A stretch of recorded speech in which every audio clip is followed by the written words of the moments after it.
दोस्तों, इस वर्ष की जो होली है बेहद ही खतरनाक है और बेहद ही डरावने वाली, क्योंकि इस होली पर लग रहा है चंद्र ग्रहण। क्योंकि दोस्तों 2 मार्च को होलिका दहन, 3 मार्च को रंग उत्सव मनाएंगे और इस वर्ष चंद्र ग्रहण भी है। और भैया, जब चंद्र ग्रहण लगता है तो होली का प्रभाव और भी बढ़ जाता है। जो लोग साधक हैं, जैसे कि तंत्र क्रिया जानते हैं, जो लोग जैसे मंत्र सिद्ध करना चाहते हैं, या फिर जो लोग जैसे कि आध्यात्मिक क्षेत्र से जुड़े हैं, उनके लिए चंद्र ग्रहण बहुत ही ज्यादा इस वर्ष शुभ रहेगा। साल 2026 2 मार्च को होली के दिन दोस्तों चंद्र ग्रहण है। और चंद्र ग्रहण के समय अगर कोई भी क्रिया करते हैं, कोई भी उपाय को अपनाते हैं, या फिर कोई भी जो क्रिया होती है उसे अगर आप अपने जीवन में फॉलो करते हैं, तो आपको ज़रूर लाभ मिलेगा। चाहे धन आकर्षित करने के लिए हो, दोस्तों हम वीडियो में जो उपाय बता रहे हैं वो उपाय करें। चाहे दोस्तों आप जो है धन खींचने वाले यंत्र को भी इस दिन सिद्ध कर सकते हैं, मंत्र को सिद्ध कर सकते हैं। वीडियो में अच्छी से अच्छी जानकारी बताएंगे हम आपको, तो इस वीडियो को ध्यान से देखिए, ध्यान से सुनिए, आपको समझ में आएगा। और दिल खोलकर आज सच्चे दिल से कमेंट बॉक्स में लिख देना, राधे राधे, जय श्री कृष्ण। क्योंकि होली श्री कृष्ण को अति प्रिय है। चंद्र ग्रहण का सूतक काल का समय भी हम बताएंगे, तो वीडियो के अंत तक बने रहना। प्लीज़ सच्चे दिल से इस वीडियो को लाइक कर दें, क्योंकि आप लाइक बाद में नहीं करते। दोस्तों, होली का त्यौहार जश्न का त्यौहार होता है, इसीलिए इस दिन विशेष रूप से खान पान, नृत्य, गायन ये सब किया जाता है। होली का महत्व हमारे जीवन के हर पहलू में ये हमें ये महसूस कराता है, क्योंकि इस दिन हम अपने मतभेदों को भूल जाते हैं और त्यौहार की खुशी को साझा करते हैं, एक दूसरे को गले लगाते हैं। दोस्तों, भारत में होली का त्यौहार सभी के जीवन में बहुत सारी खुशियाँ, ये सब खुशियों का रंग भरने का काम करता है, लोगों के जीवन को रंगीन बनाने का काम करता है। आमतौर पर जो होली का त्यौहार है, इसे रंग महोत्सव भी कहा जाता है। ये लोगों के बीच में एकता का प्यार लाता है, इसे प्यार का त्यौहार भी कहा जाता है। दोस्तों, होली के दिन कुछ ऐसे कार्य जिन्हें नहीं करना चाहिए इस वीडियो में बताऊंगा। और आज इस वीडियो में होली की राख के जबरदस्त 10 गुप्त एवं चमत्कारिक प्रयोग बताऊंगा, जो प्रयोग जानने के बाद आप भी होली की राख को अपने घर में रखना शुरू कर देंगे। दोस्तों, भारत की कई प्रदेशों में होलिकास्ट के शुरू होने पर एक पेड़ की शाखा काट करके उस पर रंग बिरंगे कपड़े के टुकड़े बांधे जाते हैं कई प्रदेशों में, और उस शाखा को जमीन में गाड़ करके उसके नीचे मदमस्त होकर के लोग गाते हैं, बजाते हैं, होली उत्सव का पर्व मनाते हैं। हम आप सभी लोगों को बताना चाहते हैं, जिस प्रकार दीपावली में दीपों की उष्णता से, तेल की गंध से चातुर्मास के संचित जो कीटाणु होते हैं ये सब नष्ट हो जाते हैं, उसी प्रकार शीतकाल में संचित कीटाणु होली की जलती अग्नि के प्रभाव से नष्ट हो जाते हैं, गुलाल आदि की गंध से नष्ट हो जाते हैं। गाते हैं हम, हंसते हैं, तेज आवाज में होली के दिन हम जब गाना बजाना करते हैं तो गले का व्यायाम भी होता है। दोस्तों, आइए इस वीडियो में जानते हैं कि होली की राख के कौन कौन से प्रयोग किए जाते हैं। मैं आप लोगों को बताना चाहूँगा, होली की राख का प्रयोग बताने के बाद यकीन मानिए आप भी होली की राख को रखना शुरू कर देंगे। और ये कोई साधारण राख नहीं है। ऐसा माना जाता है होलिका माता को ब्रह्मदेव का आशीर्वाद प्राप्त था। होली चाहे तो किसी को भी भस्म कर सकती थी। अगर आप चाहें तो होली की राख को अपने घर में रखते हैं तो ये बड़ी से बड़ी आपके घर में किसी भी प्रकार की नकारात्मक शक्ति हो उसे भस्म करने का काम करेगी। चलिए इस होली की राख के बारे में आप लोगों को 10 गुप्त एवं चमत्कारिक प्रयोग बता दूं। इससे पहले आप सभी लोगों से निवेदन करना चाहूंगा, वीडियो पसंद आएगी तो वीडियो को लाइक जरूर करना और इस वीडियो को अपने फायदे के लिए पूरा जरूर देखना, क्योंकि दोस्तों अधूरा ज्ञान हमेशा खतरनाक साबित होता है। और नकमा में कोई डाउट है, कोई क्वेश्चन है तो कमेंट बॉक्स में बिल्कुल ही पूछे, आपकी मदद की जाएगी। तो दोस्तों, यदि कोई व्यक्ति निरंतर बीमार रहता है और काफ़ी दवा कराने के बावजूद भी रोग में कोई लाभ नहीं हो रहा है, तो होली दहन के समय देशी घी, 2 लौंग, 1 बताशा, 1 पान का पत्ता, इन सभी वस्तुओं को होली जलाने वाली आग में डाल देना है और अगले दिन होली की राख को रोगी के शरीर पर आपको लगाना है। तत्पश्चात गर्म जल से स्नान करना है। तो इस उपाय से रोगी शीघ्र ही समस्त हो जाएगा। कोई व्यक्ति अभिचार कर्म करता है, जैसे आपके ऊपर टोना जादू करता है, मारण है, विद्वेषण है, उच्चाटन है, सम्मोहन है, वशीकरण है, इसे तांत्रिक क्रिया कहा जाता है। तो अगर कोई व्यक्ति आपके ऊपर में तांत्रिक क्रिया करता है तो आपको करना क्या है, होली दहन के समय में देशी में 2 लौंग, 1 बताशा, 1 पान का पत्ता, इन सभी वस्तुओं को होली की आग में डालना है और बोलना है कि हमारी ये समस्या दूर हो जाए, जैसे टोना है ये दूर हो जाए, इस प्रकार से प्रार्थना करनी है। इसके बाद बाद प्रातःकाल सुबह आपको होली की राख को लाना है और इसे पूरे शरीर पर आपको लगा लेना है और गर्म जल से आपको स्नान करना है। तत्काल आप देखेंगे आपके ऊपर में किया तंत्र बेकार हो जाएगा। टोना, जादू, भूत प्रेत ये सब भस्म हो जाएंगे और आप स्वस्थ हो जाएंगे। यदि किसी माता बहन का पति दूसरी महिला के संपर्क में रहता है तो आप होली पर उपरोक्त सामग्री, जैसे अभी हमने आप लोगों को ऊपर जो सामग्री बताई है, उपरोक्त सामग्री आपको लेनी है और 7 बार होली की जलती आग की आपको परिक्रमा करनी है। परिक्रमा करते समय एक गोमती चक्र अपने पति का नाम लेकर के आपको आग में डाल देना है। अगर आप ऐसा करते हैं तो अगर आपका पति किसी दूसरी महिला के संपर्क में है वो बिल्कुल ही वापस आ जाएंगे, उनके संपर्क को छोड़ देंगे। और हाँ, अगर आपको ऐसा प्रतीत होता है कि किसी ने आपके ऊपर तांत्रिक प्रयोग करवा दिया है तो आप होलिका दहन के समय देसी घी में 2 लौंग, 1 बताशा, 1 पान का पत्ता, थोड़ी सी मिश्री, इन सभी वस्तुओं को होली जलने वाली आग में डाल देना है। अगले दिन होली की राख को चांदी के तावीज में भर करके गले में धारण कर लेना है तो तांत्रिक प्रभाव बिल्कुल ही निष्क्रिय हो जाएगा। यदि कोई व्यक्ति आपका लिया हुआ धन वापस नहीं कर रहा है तो आप होली जलने वाले स्थान पर, जहां पर होली जलाई जाती है, उस स्थान पर अनार की लकड़ी से उस व्यक्ति का नाम लिखना है। इसमें लिखना है, भोजपत्र में लिखना है और होलिका माता से अपना धन वापसी का निवेदन करते हुए उस नाम पर थोड़ा सा गुलाल उस पर छिड़कने के बाद आपको होली की आग में डाल देना है। बिल्कुल ही आपका धन वापस मिल जाएगा। दोस्तों, अगर आप किसी से शत्रुता समाप्त करना चाहते हैं तो होलिका दहन के अगले दिन उसी स्थान पर रात्रि 12 बजे जाकर होली जलने वाले स्थान पर अनार की लकड़ी से भोजपत्र पर उस व्यक्ति का नाम लिखना है, फिर उसे बाएं हाथ से मिटा देना है। उस स्थान की थोड़ी सी राख लाना है और अगले दिन उस व्यक्ति के सर पर उस राख को डाल देना है। तो ऐसा करते हैं तो व्यक्ति आपके प्रति शत्रुता का जो भाव रखता है, दुश्मनी का भाव रखते हैं, वो समाप्त हो जाएगा। और भी इसके ज़बरदस्त चमत्कारिक एवं गुप्त प्रयोग बताऊंगा। वीडियो को आधे बीच में छोड़ करके नहीं जाना है। ये वीडियो 10 मिनट की बनने वाली है। 10 मिनट की जानकारी आपके जीवन को बदल करके रख देगी। यदि आपकी जन्मपत्री में कोई ग्रह दूषित हो तो आप होली दहन के समय देसी घी में 2 लौंग, 1 बताशा, 1 पान का पत्ता, इन सभी वास्तु को होली जलने वाली आग में डाल देना है और अगले दिन उस राख को ला करके सर्वार्थ सिद्धि योग में आप गूगल पर भी सर्च करके देख लेना कि होलिका दहन के समय और होलिका दहन के दिन सर्वार्थ सिद्धि योग कितने बजे है। होलिका दहन के सुबह, ठीक है? तो सर्वार्थ सिद्धि योग में इसे शुद्ध करके बहते जल में प्रवाहित कर देना है। होली की राख को सर्वार्थ सिद्धि योग में प्रार्थना करना है, इसके बाद शुद्ध जल में बहा देना है। तो यदि आपकी जन्म पत्रिका में कोई ग्रह दूषित है, आपको नुकसान कर रहा है, नुकसान करना बंद कर देगा। अगर आपको राज्य पक्ष से बाधा आ रही है तो आप होलिका के उल्टे फेरे प्रारंभ करें। कैसे करना है? जैसे जो लोग राजनीतिक क्षेत्र से जुड़े हुए हैं और आपको कोई बाधा आ रही है तो होलिका माता के आपको सीधे फेरे ना लेकर के आपको उल्टे फेरे लेने हैं और प्रत्येक फेरे की समाप्ति पर आँख की जड़ जलती होली में फेंकना है। आँख किसे बोलते हैं? मदार के पौधे को, जिसे हम हवन के नाम से जानते हैं। तो मदार के पौधे की जड़ जलती होली की आग है, उसमें आपको फेंकनी है और उल्टे फेरे लेने हैं। और कितने फेरे लेने हैं? 7 फेरे लेने हैं। तो इस उपाय को करने से आपको राज्य पक्ष में, राजनीतिक क्षेत्र में जो परेशानी आ रही है, सारी बाधा समाप्त हो जाएगी। दोस्तों, वास्तु दोष से मुक्ति पाने के लिए होली दहन के अगले दिन आप सर्वप्रथम अपने इष्ट देव को गुलाल अर्पित करें। अपने निवास के ईशान कोण पर पूजन करके गुलाल चढ़ाएं और आपको प्रार्थना करनी है। और आप चाहें तो थोड़ी सी होली की राख ला सकते हैं और ईशान कोण पर रख सकते हैं, चढ़ा सकते हैं। तो ये उपाय करने से आपके घर के सारे वास्तु दोष समाप्त हो जाएंगे। दोस्तों, यदि किसी के ऊपर में कोई भय का साया है तो वो होली पर 1 नारियल, 1 जोड़ा लौंग, पीली सरसों, इन सभी वास्तु को लेकर के पीड़ित व्यक्ति के ऊपर से 21 बार उतारा करें और होली की अग्नि में डाल दें। सारा दुष्प्रभाव समाप्त हो जाएगा। कैसा भी भय हो, जैसे कि भूत प्रेत का भय हो, शत्रु का भय हो, परीक्षा का भय हो, राजनीति का भय हो, कैसा भी भय हो, वो समाप्त हो जाएगा। दोस्तों, यदि आपको बार बार आर्थिक हानि का सामना करना पड़ता है तो आप होली दहन की शाम को अपने मुख्य दरवाजे की चौखट पर 2 मुखी आटे का दीपक बनाएं और चौखट पर थोड़ा सा गुलाल छिड़क करके दीपक जला करके आपको रख देना है। दीपक जलने के साथ ही मानसिक रूप से आर्थिक हानि दूर होने लगती है। आपको निवेदन करना है। तो ये उपाय होली के दिन कारगर सिद्ध होता है। आपको जो आर्थिक हानि हो रही है वो आर्थिक हानि होना बंद हो जाती है। चलिए 2 प्रयोग और बता देता हूँ, इसके बाद वीडियो समाप्त करूंगा।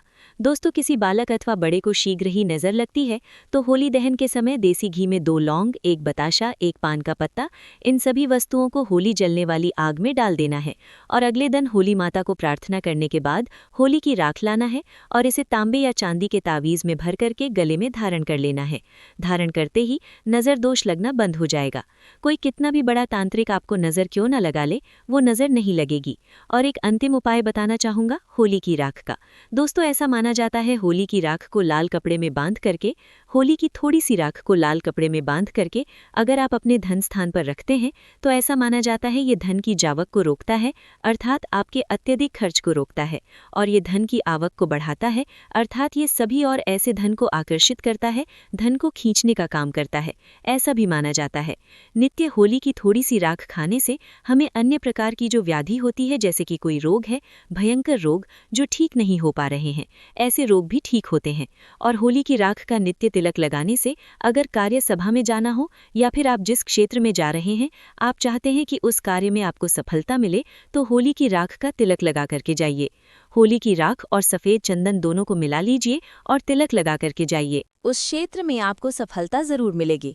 अगर आप चाहते हैं कि लोग आपकी बात को मानें, लोग आपके अनुरूप चलें, आपके वशीभूत हो जाएं, तो होली की राख का तिलक लगा करके जाइए। लोग आपकी बात मानेंगे, आपके वशीभूत हो जाएंगे।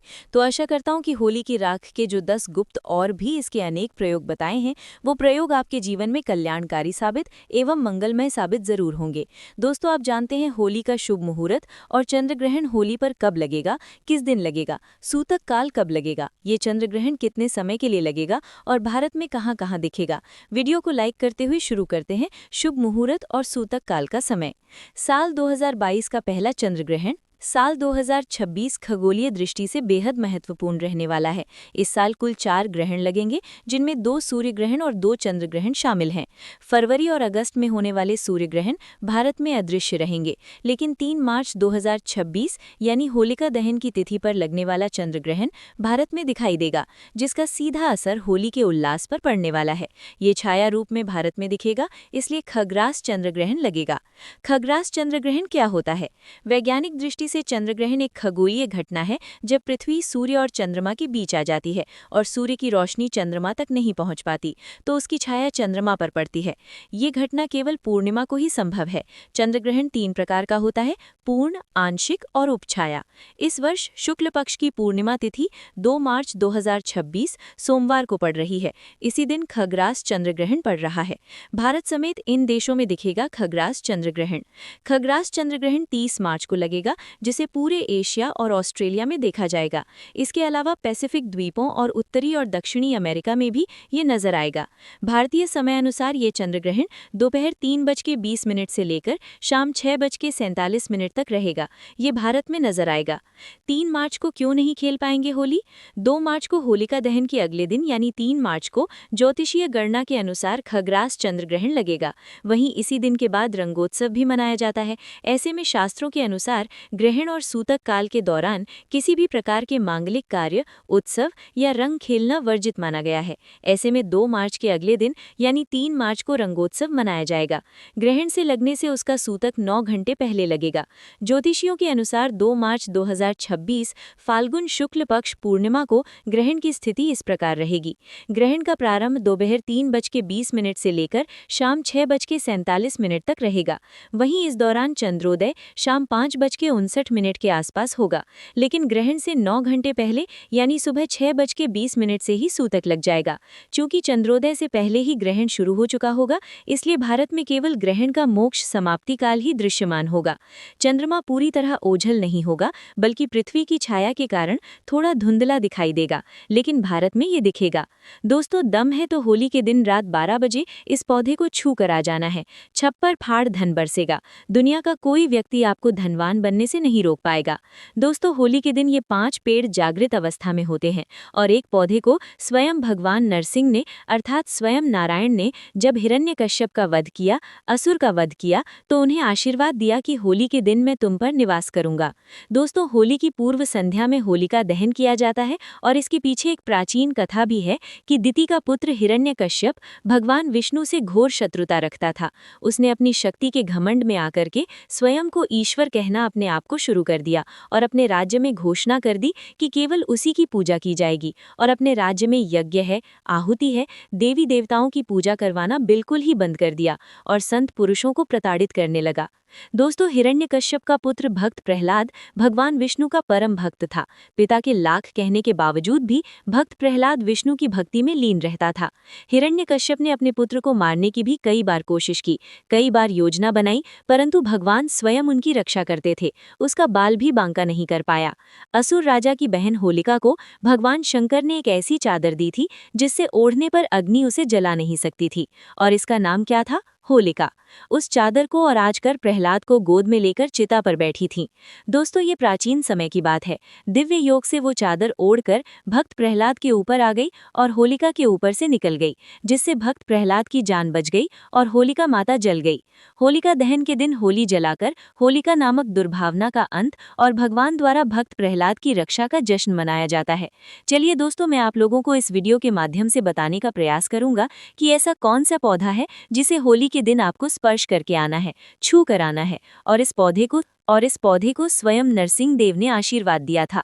कैसा आशीर्वाद दिया था, थोड़ा सा कथा के माध्यम से बताते। तो दोस्तों, जिस पौधे के बारे में मैं बताने जा रहा हूँ, इस पौधे को स्वयं नरसिंह देव ने आशीर्वाद दिया था।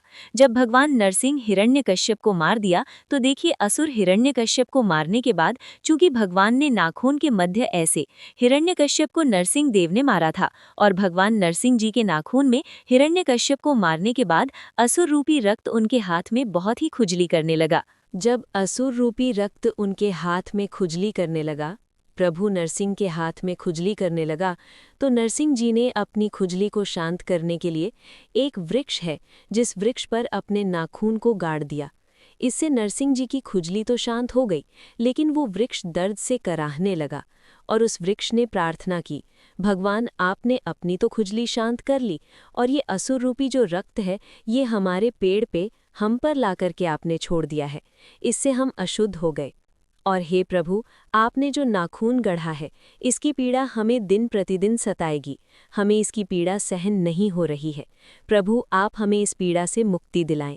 इस प्रकार से प्रार्थना करने पर उस वृक्ष की प्रार्थना सुनी तो भगवान नरसिंह ने उसे वृक्ष को आशीर्वाद दिया कि हे वृक्ष, मैं तुम्हें आशीर्वाद देता हूँ, जब भी होलिका का समय आएगा, होलिका के दिन और पूर्णिमा के दिन मैं तुम पर निवास करूँगा। और पूर्णिमा के दिन और होलिका के दिन जो होली जलाई जाएगी, होलिका के दिन, उस दिन इस वृक्ष पर स्वयं भगवान नरसिंह माता पद्मा के साथ में अर्थात माता लक्ष्मी जी के साथ में निवास करते हैं। दोस्तों, ऐसा माना जाता है कि इस दिन अगर सच्चे मन से पूरे भाव के साथ इस वृक्ष से प्रार्थना की जाए, इस वृक्ष से निवेदन किया जाए, तो आपकी सभी प्रकार के पाप हैं, दोष है, कष्ट है, कलह है, उसे समाप्त कर देंगे। लेकिन इस वृक्ष को चुनने से पहले कुछ नियम है, इन नियमों का पालन करना जरूरी है और आपको इसका 100% लाभ भी मिलेगा। दोस्तों, इस वृक्ष को चुनने से पहले आपको अपने घर से एक नारियल लेकर जाना है और 5 बताशे लेकर जाना है।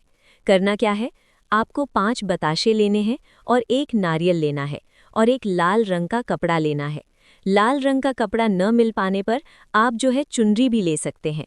दोस्तों, एक नारियल को इस वृक्ष को भेंट करना है और 5 आपने जो बताशे रखे हैं उसे दोने में या फिर आप जो है जो पत्ते हैं आप उसमें डाल सकते हैं।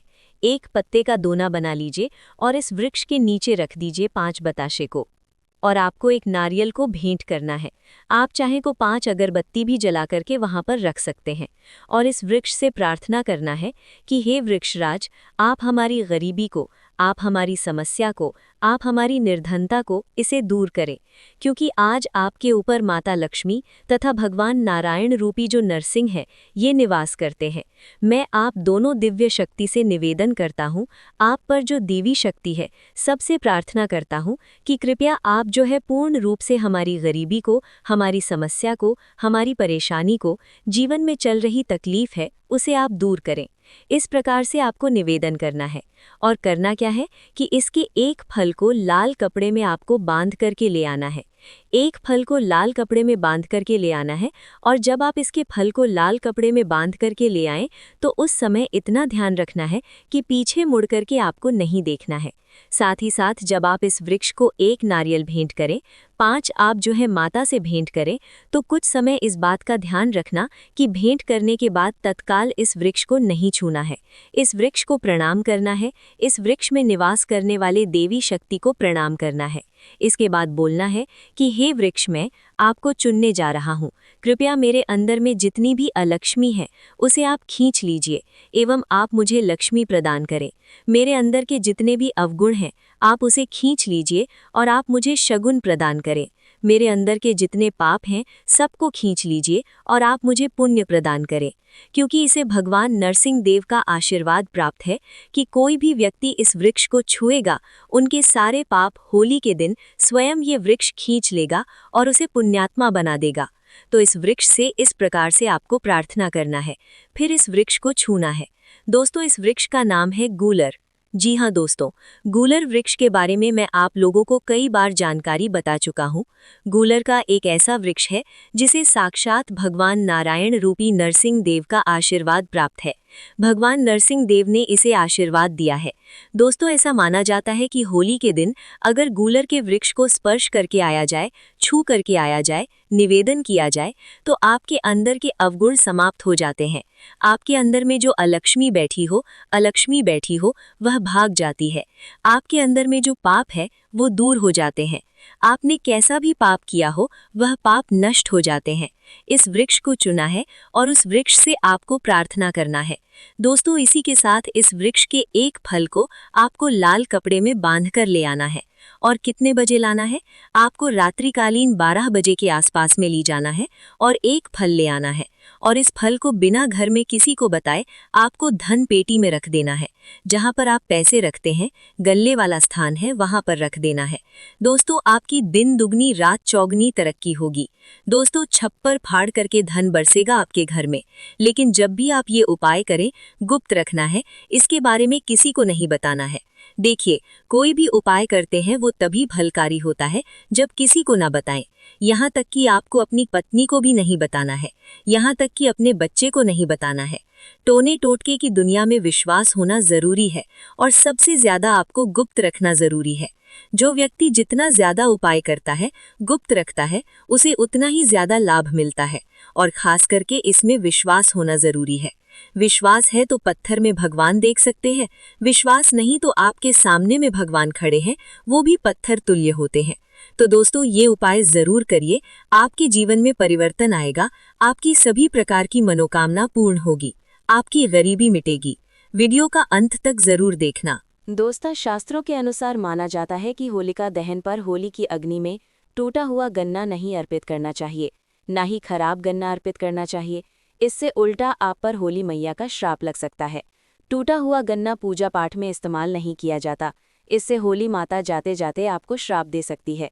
आपके घर में भयंकर गरीबी का वास हो सकता है। शास्त्रों में माना जाता है कि जब होलिका दहन होता है तब होली की अग्नि में पवित्र चीज़ों को ही डालना चाहिए, अर्पित करना चाहिए। जब आप अग्नि में गन्ना डालें तो गन्ने के ऊपर हरे भरे पत्ते ज़रूर होना चाहिए, क्योंकि पूजा पाठ में अधूरी चीज़ें इस्तेमाल नहीं की जाती। अधूरी चीज़ें इस्तेमाल करने से अधूरा ही फल प्राप्त होगा। इसीलिए गन्ना साबुत होना चाहिए, टूटा हुआ बिल्कुल भी ना हो। दोस्तों, हमेशा याद रखें, होलिका दहन से ठीक पहले गन्ना घर में अवश्य लेकर रख लें और गन्नों की संख्या 2 या 5 या फिर 7 संख्या होनी चाहिए। दोस्तों, होली की पवित्र अग्नि में पानी वाला नारियल नहीं चढ़ाना चाहिए, इससे आप पाप के भागीदार बन सकते हैं। हमेशा सूखा नारियल होली की अग्नि में अर्पित करना चाहिए। पानी वाला नारियल अग्नि के अंदर भूलकर भी न डालें। होलिका दहन में सूखा नारियल ही डालना चाहिए, जो हम आपको दिखा रहे हैं। इस नारियल को अग्नि में डालने से पहले इस पर पूरे परिवार का हाथ अवश्य लगा लें। इससे होली माता जाते जाते आपको धन से मालामाल तथा आपकी गरीबी को साथ ले जाएंगे। पानी वाला नारियल आप पूजा के दौरान छोड़ सकते हैं, लेकिन अग्नि में कभी मत डालना दोस्तों। सूखा नारियल अग्नि में डालने से होली माता आपकी सभी परेशानी को अपने साथ ले जाती है और अग्निदेव भी प्रसन्न हो जाती है। माना जाता है कि होली माता को घर का भोग अति प्रिय है। अगर आपने अपने घर में जो भी बनाया है वो होली माता को अवश्य अर्पित करें, लेकिन याद रहे गुजिया चढ़ाते समय देख लें कि गुजिया की संख्या 3 नहीं होनी चाहिए। या तो 2 चढ़ा लें या फिर 5, 7, 11 और 21 चढ़ा सकते हैं। लेकिन गुजिया की संख्या 3 नहीं होनी चाहिए। ऐसे में एक ही संख्या में गुजिया भी नहीं चढ़ाना चाहिए। होलिका दहन में आप बर्फी का भोग लगा सकते हैं और जल अवश्य अर्पित करें। होलिका दहन में गाय के गोबर से बने उपले या यूं कहें तो बालगुड़िया अवश्य चढ़ाना चाहिए। दोस्तों, होली की अग्नि में आप हरा चना, गेहूं की बालियां, कोई भी नई फसल अवश्य अर्पित करें। इससे आपके घर में अन्न धन की कमी कभी नहीं होगी। जब आप माता को बालियां अर्पित करें तो देख लें टूटी हुई बालियां ना हो, सूखे हुए पत्ते ना हो, एकदम बालियां हरी भरी होनी चाहिए। होलिका दहन की अग्नि में सूखी बालियां चढ़ाने से पाप लगता है। दोस्तों, शास्त्रों के अनुसार माना जाता है कि अगर आपको मासिक धर्म आ जाए तो ऐसे में आप होलिका दहन की पूजा किसी और से करवा सकते हैं। आप पूजा का वैसे ही पालन करें जैसे आप करते आए हैं, लेकिन मासिक धर्म के दौरान होलिका दहन के पास नहीं जाना चाहिए। आप दूर से होलिका दहन देख सकते हैं और आप किसी और से पूजा पाठ करवा सकते हैं। इससे भी आपको फल की प्राप्ति अवश्य होगी। दोस्तों, होली की अग्नि में चावल के बने पापड़ तथा कच्चे चावल अवश्य अर्पित करने चाहिए। होलिका दहन में चावल अर्पित करने से धन की प्राप्ति होती है। इससे आपके घर में जितनी भी गरीबी होगी सब नष्ट हो जाएगी। पुराणों के अनुसार भगवान विष्णु ने भगवान श्री हरि ने कहा था, जो व्यक्ति होलिका दहन में चावल अर्पित करेगा, मैं उसका घर धन धान्य से भर दूंगा। उसके घर में सदैव लक्ष्मी का वास होगा, उसकी गरीबी जड़ से समाप्त हो जाएगी। दोस्तों, कचरी, पापड़ आदि होलिका दहन में अवश्य अर्पित करना चाहिए। इससे होलिका दहन से पहले जूठा नहीं करना चाहिए। जो आपने कचरी, पापड़ आदि बनाए हैं वो होलिका दहन की अग्नि में अवश्य अर्पित करना चाहिए। इससे आपके घर में धन की कोई भी कमी नहीं होगी। दोस्तों, माना जाता है कि होलिका दहन से पहले होली की अग्नि में बगैर अर्पित किए गुजिया नहीं खाना चाहिए। जब आप माता को भोग लगा दें तभी ही इसका सेवन कर सकते हैं और सभी परिवारों में गुजिया एक दूसरे को अवश्य खिलाना चाहिए। यदि आप बगैर पूजा में अर्पित किए गुजिया खा लेते हैं तो परिवार में गरीबी और बीमारी आ जाती है, अन्न कमी आ जाती है। और जो लोग पूजा पाठ करने के बाद माता को गुजिया अर्पित करते हैं तो इससे आपसी प्यार मजबूत होता है। माता को भोग लगाने से पहले गुजिया जूठी न करें। जब आप पूजा वगैरह कर लें तब उसके बाद आप गुजिया खा सकते हैं। हमेशा याद रखें, माता को गुजिया का भोग लगने के बाद कन्याओं को गुजिया अवश्य खिलाना चाहिए और दक्षिणा भी देना चाहिए। इससे नवदुर्गा तथा माता रानी का आशीर्वाद प्राप्त होता है। दोस्तों, इस दिन गाय को भोग अवश्य लगाना चाहिए। इस दिन आप गाय को गुजिया वगैरह अवश्य खिलाएं। गाय को मीठा भोग खिलाने से कई जन्मों जन्मों तक पीढ़ी दर पीढ़ी राज करती है। इससे सभी देवी देवताओं को भोग लग जाता है। इस दिन आप कुछ करें या न करें, गाय माता को गुजिया का भोग अवश्य लगा दें। इससे होली मैया का आशीर्वाद सदा पर बना रहेगा। दोस्तों, चाहे कुछ भी हो जाए, होलिका दहन के बाद उसके अगले दिन होली की राख आपको घर में जरूर लेकर आना है और पूरे परिवार के मस्तक पर इसको लगाना है। इस राख को आप काले कपड़े में बांधकर हमेशा घर में संभाल कर रखें और छोटे बच्चों के मस्तक पर इसे तब लगाएं जब उन्हें नज़र दोष लग जाए। इससे नज़र आपके बच्चे के आसपास भी नहीं भटकेगी। होलिका दहन की राख को आप काले कपड़े में बांधकर दुकान के गल्ले में या फिर लॉकर में रख सकते हैं। इससे धन में बढ़ोतरी होती है। इससे आपके धन को किसी की बुरी नज़र नहीं लगती। होली की राख से आप काफ़ी कुछ कर सकते हैं, जिससे आपके घर में धन दौलत, सुख समृद्धि की प्राप्ति तथा नकारात्मक ऊर्जा नष्ट की जा सकती है। माना जाता है कि होली के दिन सफ़ेद चीज़ कभी किसी से नहीं लेना चाहिए। इस दिन टोने टोटके प्रभावशाली माने गए हैं। इस दिन सबसे ज़्यादा टोने टोटके किए जाते हैं। सफ़ेद चीज़ में आपके ऊपर कोई काला जादू कर सकता है। होली के दिन आप सफ़ेद चीज़ भूल कर भी किसी से मत लेना। दोस्तों, अजय देवगन की जो मूवी अभी आई है शैतान, उस मूवी में ये दिखाया गया है कि कभी किसी भी गैर इंसान ऐसी कोई भी चीज़ मांगकर नहीं खाना चाहिए या उसका दिया नहीं लेना चाहिए। नहीं तो वो आपको अपने वश में कर लेगा और आपको कंगाल बना देगा, आपका पूरा घर नष्ट कर देगा और आपको अपने इशारे करना चाहेगा। इसीलिए होली के दिन किसी अनजान व्यक्ति से कोई भी सफ़ेद चीज़ मांगकर मत खाना, नहीं तो आपको वो वश में कर लेगा। क्योंकि इस दिन ब्रह्मांड में आसुरी शक्तियों का वास बड़ी तेज होता है। इसीलिए उसे नष्ट करने के लिए होलिका दहन मनाई जाती है, ताकि बुराई की हार पर अच्छाई की जीत हो। दोस्तों, वेद पुराण के अनुसार माना जाता है कि होली खुशियों की सौगात लेकर आती है। प्यार का प्रतीक मानी गई है होली। ऐसे में इस दिन मांस मदिरा का सेवन नहीं करना चाहिए। जो व्यक्ति होली पर मदिरा का सेवन करता है तथा मांस का सेवन करता है तो उसकी अगली योनि कुत्ते को प्राप्त हो जाती है। सांपों के गर्भ से दिए अंडे में उसका जन्म होता है। ऐसा मनुष्य पीढ़ी दर पीढ़ी नरक की यातना भोगता है। शास्त्रों के अनुसार माना जाता है कि भगवान कृष्ण को होली का पर्व अति प्रिय है, इसलिए कोई भी ऐसा कार्य नहीं करना चाहिए जिससे भगवान कृष्ण क्रोधित हो जाएं। होली पर गाली नहीं देना चाहिए। कई लोग होली पर इतनी गंदी गंदी गालियां देते हैं कि कहते हुए शर्म आ जाती है। जो लोग होली पर शराब पीते हैं, गंदी गालियां देते हैं, ऐसे व्यक्तियों को नरक में घोर पाप भुगतना पड़ता है। सड़ गल कर उसकी मृत्यु होती है। स्त्री का अपमान नहीं करना चाहिए। इस समय बिस्तर छोड़ देना चाहिए। होली के दिन ज्यादा सोना नहीं चाहिए। होली के दिन पवित्र पर्व पर सहवास नहीं करना चाहिए। इस दिन स्त्री से दूर रहें। कई लोग ऐसे हैं जो होली पर स्त्री के वस्त्र फाड़ देते हैं और गंदा काम करने लगते हैं। शास्त्रों के अनुसार माना जाता है कि साक्षात वृंदावन में हर काल में भारतवर्ष में राधा रानी साक्षात प्रमाण सहित होली खेलने आती हैं। राधा कृष्ण होली खेलते हैं। इस पवित्र त्योहार को, इस पवित्र लम्हे को अपवित्र न करें। अगर आपको स्वर्ग में जाना है तो होली स्वर्ग की तरह ही खेलें। होली बहुत ही पवित्र और शुभकारी, मंगलकारी पर्व मानी जाती है। दुश्मनी कम करती है, होली प्यार को बढ़ाती है। होली उसे अपवित्र न करें। कई हजारों वर्षों के बाद हमें होली प्राप्त हुई है, जिसमें दुखों का नाश होता है, गरीबी का नाश होता है। होली को आप अपवित्र और गंदा मैला न करें। इससे भगवान कृष्ण भी रोते हैं। जब कृष्ण रोते हैं तब धरती पर प्रलय आई है, इसीलिए उन्हें प्रसन्न रखिए। इसी में ही मानव जाति की भलाई है। भगवान जब प्रसन्न होते हैं आपके द्वारा सुखमय होली खेलने पर, तब वर्षा होती है, खुशियाँ आती हैं, अन्न धन की देश को कमी नहीं होती, देश भूखा नहीं सोता। इसलिए सुखपूर्वक होली खेलें। पुराणों के अनुसार माना जाता है कि इस दिन होली अवश्य खेलना चाहिए। होली का रंग कई नकारात्मकता को अपने आप नष्ट कर देता है।